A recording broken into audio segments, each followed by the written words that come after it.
Je vais revenir sur la question juive à l'aune de l'astrologie. Alors, je vais aller très loin dans cette direction. Je dis d'abord que la question juive ne peut pas être mise en perspective à partir des textes que nous connaissons.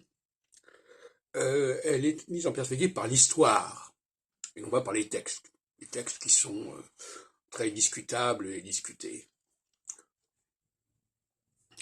Et je dirais qu'elle est mise en évidence par l'astrologie au niveau cyclique. J'en ai parlé l'autre jour à propos de la Shoah, en montrant que la Shoah correspondait au début d'une phase solsticiale, c'est-à-dire lorsque Saturne passe sur l'axe Gémeaux-Sagittaire. Alors ça, c'est pas une bonne période pour les Juifs. Alors, pourquoi c'est comme ça? Il y a une programmation qui veut que ce soit comme ça. Programmation cyclologique, qui fait que la phase solsticiale met les Juifs un peu sur la touche ou sur la sellette.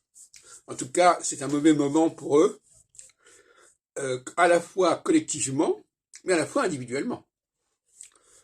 Je prends un certain nombre d'exemples. Prenons le cas de Pierre Mendès France, par exemple, qui est juif, comme tout le monde sait.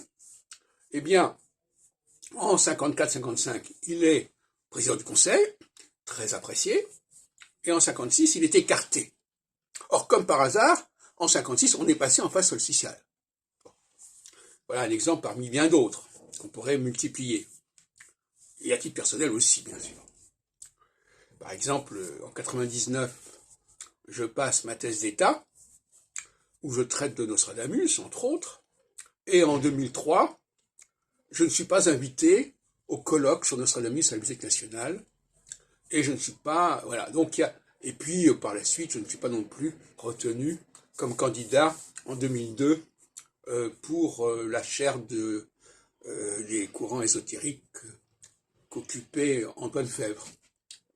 Donc il y a des passages comme ça où tout d'un coup le courant ne passe pas. On pourrait dire la même chose au niveau astrologique, au niveau de la vie astrologique. D'un mois à l'autre, d'une année à l'autre, ma cote change complètement. Ce qu'on acceptait chez moi, on le refuse, etc. Et inversement.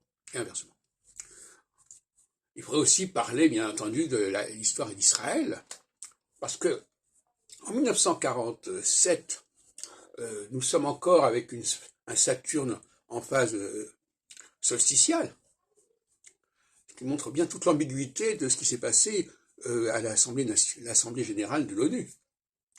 Oui, parce que finalement, on enlève à Israël la partie concernant Jérusalem, par exemple. Je ne parle pas de ce qui a été fait dans la suite, en pratique, je parle au niveau des textes. La partition ne prévoit pas que Jérusalem tombe, parce que certains ont dit comme ça, tombe sous le pouvoir juif. Bon. D'autre part, on enlève à la Palestine qui avait été promise à Israël toute une partie qui était vouée normalement aux Juifs. Et on les donne aux Palestiniens, ce qui n'est pas non plus prévu. Donc, on ne peut pas dire que cette période-là est extrêmement favorable. Mais, dès qu'on passe en 49, Saturne passe en Vierge, et là, on voit qu'Israël se débrouille très bien, rejette les envahisseurs arabes, etc. Tout comme en 67, d'ailleurs, la guerre des 6 jours se déroule en phase équinoxiale. Donc la phase équinoxiale est globalement favorable aux Juifs, et la phase solsticiale leur est extrêmement négative, extrêmement hostile.